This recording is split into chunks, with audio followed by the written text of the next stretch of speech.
Good morning. Welcome to the Doctor's Inn. Ask Dr. Arwady. I'm Sybil Madison, your Deputy Mayor for Education and Human Services, and I'm so pleased to be here with Dr. Allison Arwady. Good morning. She's our Commissioner for the Chicago Department of Public Health. This is where you can get your latest update on COVID-19 in Chicago and get your questions answered. You can put them in the chat box below. You can also send them to us through Facebook or Twitter using the hashtag AskDrArwady. We're going to check our social distance. This is going to be something that all of us are doing all the time, especially... Teach your kids to do this. Yes, especially when we're out and about. Let's get right to it because I know we have a little bit shorter amount of time today. Yeah, we have a shorter amount of time today, partly because at 1:30 today there is going to be a press conference with the mayor, and I'll be part of it, and others, talking about some more details of reopening Chicago, sort of to add on to what the state put out a few days ago, and there's going to be a lot of conversation around that. So tune back in at 1:30 to get more details there, but partly because of that we're a little tighter today. So as always, go to chicago.gov/coronavirus. Right up at the top, there's a tab that says Data and Reports, and every single day you can go and explore to your heart's content your questions about data and COVID in Chicago. Today we are at 28,567 lab-confirmed cases of COVID-19 in Chicago residents. We are also at 1,206 deaths among Chicago residents from COVID-19. That was an increase of 999 cases and 54 deaths since yesterday. I'll note that our cases in Chicago are included in Illinois' 70,873 cases, so they crossed the 70,000 mark yesterday, or we did as a state, and across the whole state in Illinois we've crossed the 3,000 mark, 3,111 deaths. Related to testing, because I know we always get a lot of questions about that, and it's certainly a major focus of everybody working on this around the state. We are up to 97,491 individuals tested. I'll remind you, those are just the diagnostic tests. So this is leaving aside antibody testing.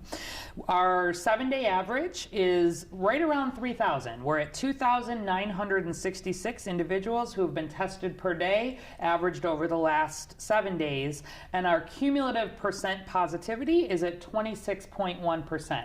So that means that just over a quarter of all of the tests that have been done for COVID-19 in Chicago have been positive. We're still doing some work on the back end, making sure that all the reporting is being done. Remember, we've talked about the fact that especially where some quick stand-ups were done, sort of pop-ups, in all cases, those test results were not getting reported to public health, or in some cases, only the positive tests maybe were getting reported and not the negatives. So we continue to work to clean that data. But broadly speaking, we want to see this percent positivity come down. The way that percent positivity comes down, if you think about it, all it is the number of positive tests, the numerator, divided by the number of all tests done, the denominator. So the way that percent positivity comes down is either the numerator goes down, meaning we have fewer cases, and of course we want to see that, but also the denominator, the number of cases done, goes up. So these two things happen at the same time, and they work together to bring our percent positivity down. If you go online and actually look at the report, we've changed the graphical way that we show our average daily COVID testing. So you can see on one map the big increase in tests, how many are positive, how many are negative, and the percent positivity. So we'll get into some more details, talk a little bit more about that when we talk more about the metrics tomorrow.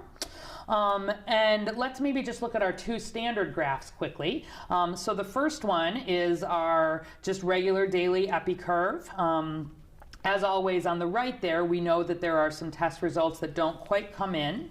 But overall, we still are flat here. We've not yet seen the bend. We've not yet seen a real sustained decrease in terms of cases. And that's our focus for the month of May. And that is our focus for the month of May, exactly. Getting from flattening the curve to actually being on the decline. If we look at the next graph, this is just our confirmed cumulative cases, and you can see, there is some flattening there, but broadly still kind of on the upward trajectory. And so, as you know, these overall case counts are not the only counts that we follow, and these are affected by the changes in testing. And so, as needed, we do adjustments for that. But we are similarly seeing flattening in the beginnings of some declines in new hospitalizations, even in the deaths a little bit. We're kind of right at that point of inflection, and that's why the month of May is the month to really get us on the other side of this curve and to a point where we can safely begin reopening. So more to come on that this afternoon. Yeah. And it's a hard month to do it. It is. We have to. It is. Bear down. Okay, are we ready for questions, We're ready. Doctor? Great. At Chris428 on Twitter, why is every death ruled COVID related? Oh, every death is not ruled COVID related. No. So we addressed this the other day, but the way that deaths, not just for COVID, but for any death, is determined is that when somebody dies, there's a physician who has to actually determine the cause of death. And so And they sign off on it. They sign off on it. So when I used to work in a hospital setting, sometimes I had to fill out that paperwork if I was the doctor, unfortunately, taking care of the patient who had died. And you have to write, this is the primary cause of death, and then you have to specify contributing factors. And so it does not mean, definitely, that everybody who dies is considered to be a COVID death. We obviously have a lot of people who continue to die of all of the regular, heart attacks and strokes and cancer and all of those other things. Our ICU beds in particular are not only occupied by people with COVID. That's a good point. Maybe I can help people understand that. If we look at our ICU beds across all of Chicago, we have right now there are 1,120 people who are in ICU beds in Chicago hospitals. 480 of those people have COVID, or likely COVID if we're waiting for a test result. 640 of them do not have COVID. And so we didn't have those almost 500 people taking up ICU beds with COVID if you look back just even a few months, which is part of why the hospital has been stretched. But still, the majority really of people in the hospital are not there for COVID, and people continue to die, definitely not of COVID.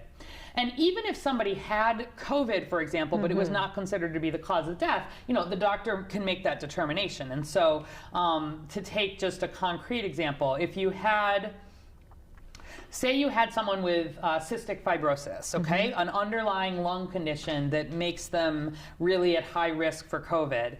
If they got COVID, and that was the cause of sort of the exacerbation that brought them into the hospital, and unfortunately maybe they died, probably the doctor in that case would consider COVID-19 to be the primary cause of death, but then to list that, cystic fibrosis as a contributing factor. If somebody dies outside of the hospital, typically the medical examiner will make some of that determination. There's testing being done after people have died. There's testing being done for COVID through the medical examiner's office as well. So rest assured that we do not consider everybody who has COVID, if they died, it doesn't automatically mean they died of COVID. And lots of deaths are happening, unfortunately, still not related to COVID. We talked about excess deaths the other day, and I would point you to some of that data if you're interested. There's been some work around the whole country to say, we know generally, you look back over the last 5 years, how many people died, in Chicago, in Illinois, of all the regular things that people died from. During normal times. And then you compare that to how many have died during this time period. So we've had, in Illinois, I think it was about 1,300. Excess people had died, so than you would normally have during that time period, and that is predominantly due to COVID. So, but in New York City, for example, they had 23,000 excess deaths just in this 1 month because they got hit so much harder with COVID. And so, anyway, I encourage you to take a look. I know there's been some people talk out there with people sort of thinking that people are, making up deaths or somehow miscounting, inflating the numbers. If anything, our COVID-related deaths are underreported here, I would say, just if there are people, especially earlier on, who may not have been tested, et cetera. So, I hate to sort of say that, where you say we've already had 1,200 people die of COVID here in Chicago. Probably there have been some more than that, but not a whole lot more, we think, just because we've had good reporting. We didn't get overwhelmed in the same way that New York did. Okay. Margie Bach from Facebook, how is contact testing done? Or I think she means contact tracing done. Yeah. Yes. Okay, great. So boy, this is one People of are talking about this is one of those terms that's like a well-known public health term that suddenly like the whole world is talking about. Yeah. So, all right, why don't we explain this from the beginning? So, contact tracing is just part of case investigation, and it's part of what the public health department does all the time, for decades and decades. This is what the people who help keep you safe from infectious diseases do. Right. So we have not just for corona, not just coronavirus. We don't call them contact tracers. For some reason, the media has really latched onto that part of the term, but we call them disease investigation specialists, for example, or we call them. That's what we call them in the HIV/STI realm, or we may call them case investigators, or we have different terms, but it's all the same work. And the idea is that when someone is diagnosed with an infectious disease, where there is some potential that through no fault of their own, they may have spread that to others, there's about 70 diseases that are reportable by law, meaning that when someone is diagnosed with tuberculosis or measles or Ebola or HIV, that test result is reported certainly to the patient and the patient's doctor, but it is also reported to public health. And even setting aside COVID, the way the CDC knows how many people have HIV in the US, how many people have measles, is because those all get reported by physicians and by labs to the local health department, to here, the Chicago Department of Public Health, but it would be the same wherever anybody's local health department is.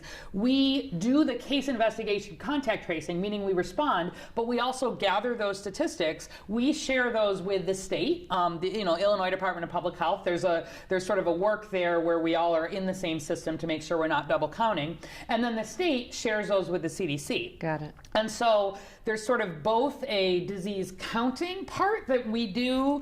The most basic epidemiology work that we do as a health department is sort of counting disease, as well as responding. And the responding is the case investigation contact tracing. So let's take a case of tuberculosis, just to sort of set an example. Yes. When we learn about a case of tuberculosis, first we have to understand, has this person gotten the medical care that they need, right? And so tuberculosis grows kind of slowly, and sometimes it's sort of a surprise, and so you have to talk a lot to the doctor or the hospital. You have to talk to the patient. You have to understand, how long were their symptoms been going on? Who do they live with? Who might they have exposed? We know about sort of how tuberculosis spreads. We know about the timelines. We know who's at most risk. So for tuberculosis, for example, very young children and actually very old people are both at high risk or higher risk for tuberculosis. And so my team at the Chicago Department of Public Health is working with the case,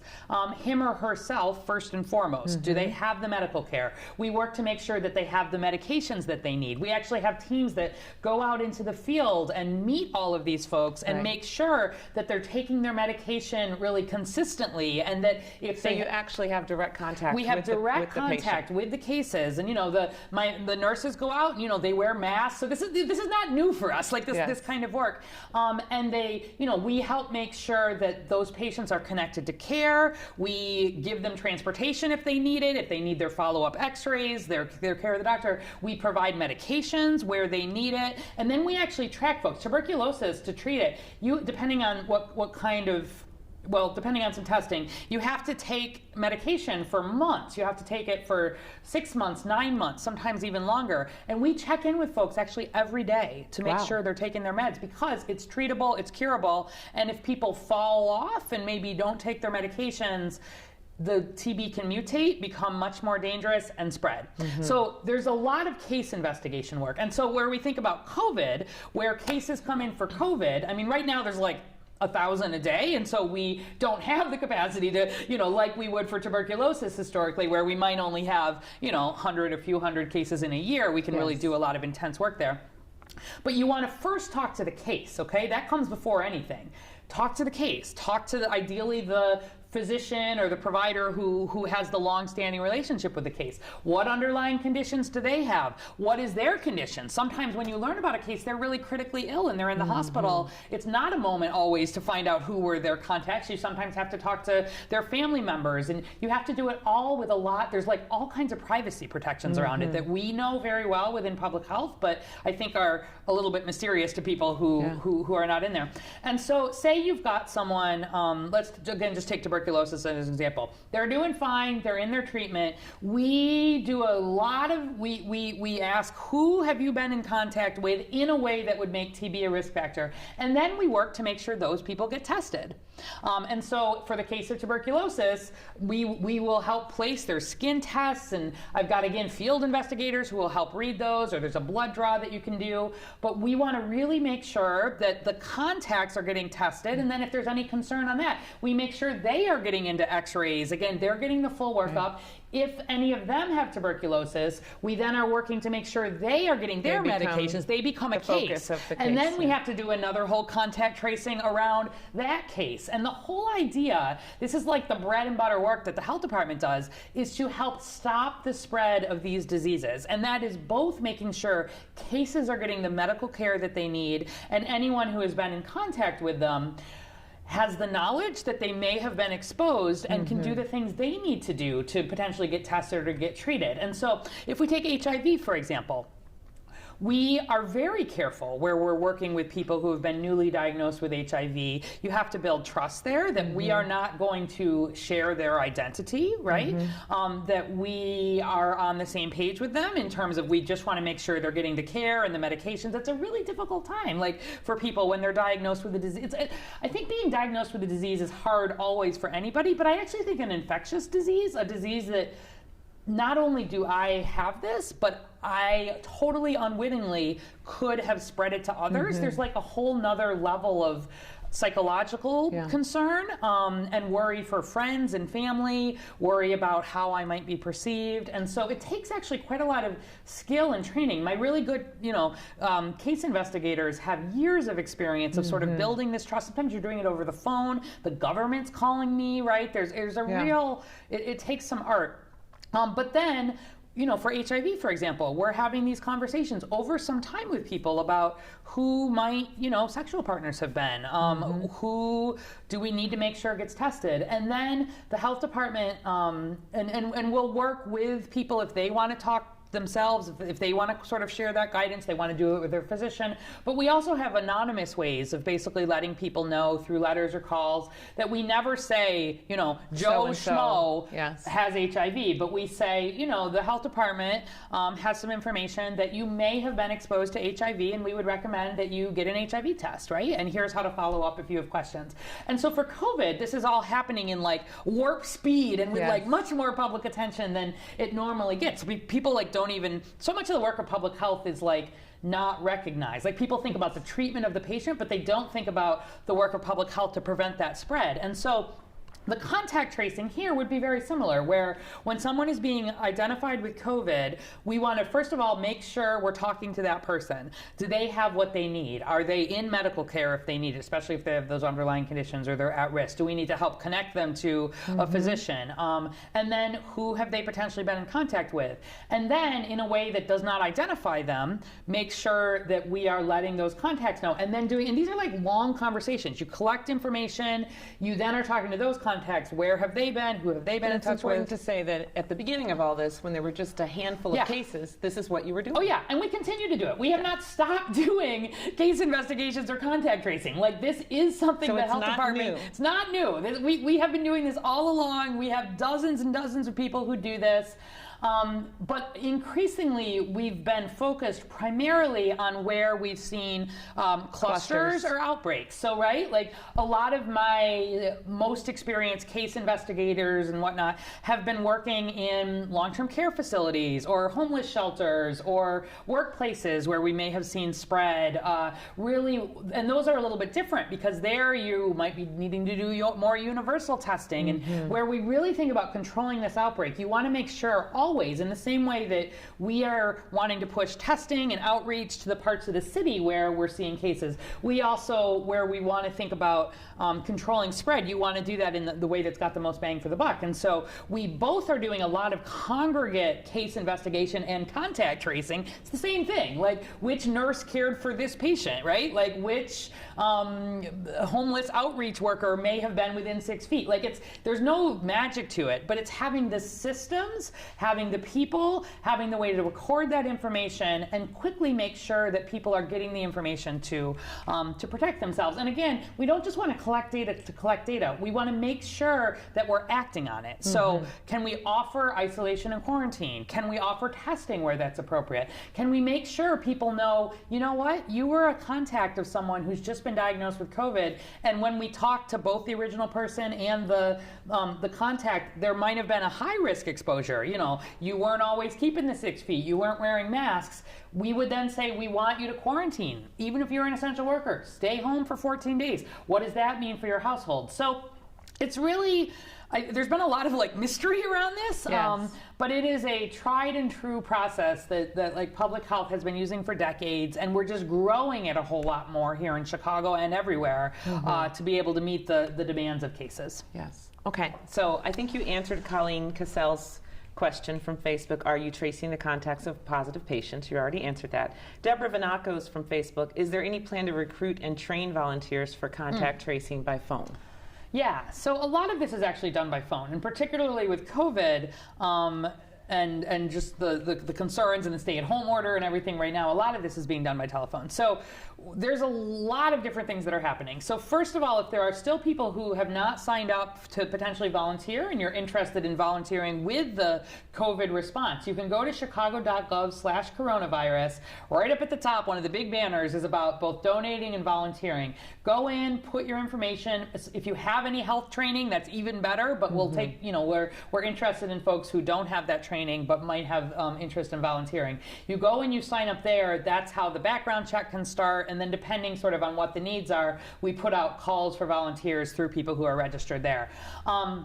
So we're thinking a little bit about volunteers. We've actually been pulling in staff, like city staff, who may be working from home or their typical work is not happening right now, to build some of this up. We do want to be doing some more hiring. We want to be working with community-based organizations, federally qualified health centers. There's sort of a short term where we're growing very quickly, and then a longer term where we would like a lot of this work to actually be done in communities, especially some of our hardest hit communities, ones that are predominantly Black or predominantly Latinx, where we're just seeing a lot of cases. We'd like to work with organizations and clinical partners in those settings to not only build our COVID response, but remember how we talk a lot about these underlying causes? We would like to think about community health workers. Like if you know, people who can get the training to become contact tracers can have good jobs in this public health sphere that can go beyond COVID. So we've got big dreams. It's about, will the funding come through at the federal level? How quickly can all of this be available? But I'm really confident that we are going to see, in the short term, yes, we're going to meet our contact tracing needs. It's going to be a lot of work. But really, in the long term, I want to grow our public health workforce here in Chicago in a way that is open to people, even if they, I love people who go into public health and get their bachelor's and get their master's and their PhDs, and I mean, that's the best. Those are like the people who are crazy about public health like I am. But we do think that for a lot of this work, people who are really used to, are good at connecting with others, who can establish rapport, are can be trusted in their neighborhoods. exactly, that don't have some of that so-called government overlay potentially that can work within neighborhoods. We think there's a lot of strength there, and we'd really like to tap into that in a long-term way. Offers some economic opportunity, offers some real sort of good job growth opportunity, and CDPH would like to sort of have, we need some additional expertise, epidemiologists, those people who do go to public health school, but we want to partner with others and think of this as something that can be really a citywide response, and drive some economic help and some public health help at the same time. So that's our long-term goal. So but we know that there's so many people like Deborah who really want to be engaged in the response to COVID. And please put in your information on there about volunteering. That's how we reach out.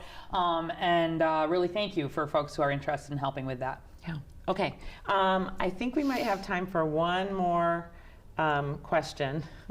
And I'm trying to find one that's like a short one because we're almost out of time. At Marie Cummings from Twitter, is there a greater risk of contacting COVID if you go in for an ER visit? Oh, okay. So if you are needing to go in to the ER, my assumption is that is because you have an acute medical need for which you need to go to the ER, and you should go to the ER if you have are feeling like you would normally need to go to the emergency room, right? Like I've talked on here about, my nephew broke his arm. Obviously, you go into the ER. Yes. One of my other nephews, split his face open. Needed to go and get his lip. It's okay. He's two. It's okay. But no, needed to go and get acute stitches. People who are seriously ill, like at baseline, forget COVID. Like if people are having a some kind of COPD exacerbation, or they're having a bad heart rhythm, or they're just feeling terrible, and you would normally go to the emergency department, please go to the emergency department. I've just told you, 3/4 of the people in the hospital do not have COVID, and the hospital and the emergency departments have a lot of protocols in place to do whatever they can to help stop the spread of COVID. Mm-hmm. So people are wearing PPE. They've thought about redesigning emergency departments. They're masking everybody who comes in. I don't want people avoiding the emergency department if they have a real reason to be there. That said, if you don't have to go to the emergency department and you can avoid it, you should. There is some risk of COVID when you're out and about in general, and even more if you need to be in a medical setting. So don't avoid going to the ED. They will do their absolute best to take care of you. And all kinds of people are being taken care of right now here in Chicago who do not have COVID, who have not contracted COVID, as they seek medical care. And that is everybody's goal, to not have anybody unnecessarily get COVID. But please, if my aunt right now is really sick and in the hospital, she doesn't have COVID, but she needs to be in the hospital for some other underlying problems. So I don't want people avoiding medical care if they need it because they're so scared of COVID. Yeah. Okay. So we just a couple of minutes for some good stuff. Okay. I wanted to share the Racial Equity Rapid Response Team has been thinking about things that they can say on social media about Mother's Day, which is in 2 days. So they had some thoughts about how we could take care of our moms while we're social distancing, like supporting your local restaurant and ordering food and having it delivered, decorating your mom's door. If you're not living with her, you can go by and just let everybody know what she means to you. And then interviewing your mom. So doing an oral history with your mom through the phone or through FaceTime or whatever you use, just to capture the wisdom and glory of your mother's life and have that for your children to come. Great. And generations to come. So just a few tips from the Racial Equity Rapid Response Team, thinking about how we want to be really close to our moms right now, but if we're not living with our moms in their households, we have to keep that social distance. Right.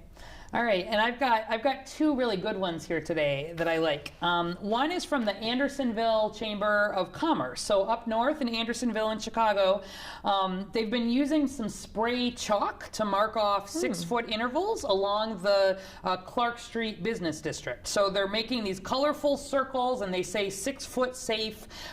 They're aimed to, thinking about some of the structural things we want to have in place to help thinking ahead when businesses will be able to reopen safely, how to help customers maintain distance while picking up orders, right? Because of course we've got people picking up curbside orders in restaurants and everything else. And so I like that because it was just a way to make it sort of a friendly way of reminding people to be keeping some of that distance. And we're gonna have a lot of that signage. We are signage in different ways, and we're interested in creative ways that people are doing that. So nice shout out for that chamber group. And then the other nice one that I have here is from My Block, My Hood, My City, which we've talked about. A really good organization. They do all kinds of great work on the South Side in particular, and they've got a summer job program that's going to be connecting teens with seniors in need during the pandemic. It's called Youth Senior Connect. They're looking to hire about 50 to 75 teens and young adults. Got to be between the ages of 16 and 25, and it's really to work part-time through the summer. Teens that earn $15 an hour would be to be checking in on seniors, delivering groceries, help just getting the message out, helping others learn how to, get through coronavirus. They've gotten about 20 applications so far, and they're looking for about 3 times that or even more. So you can go to www.formyblock.org. There's a button to sign up for the Youth Senior Connect program, or at least to apply. But again, some nice examples of community-based organizations thinking about how to both support, where we think about young people who often would have some of these summer jobs and how much of that may or may not be available. Really, I like this initiative a lot. Yeah. Wonderful. Jamal Cole's doing wonderful things in the neighborhood and with our young people. Well, our time is up. We will be back tomorrow at 11. I think tomorrow is Saturday, right? Tomorrow is Saturday. Yes, we'll be back tomorrow. We'll have at 11. our normal time for more questions tomorrow. And as Dr. already mentioned, at 1:30, tune in for a press conference where the mayor will be sharing a framework for kind of coming out of sheltering in place. So. As always, especially in this month of May, we know it's hard. It's so warm outside, and we're getting used to that, to what we normally do, getting ready for our Chicago summer. But please, still stay home and save lives.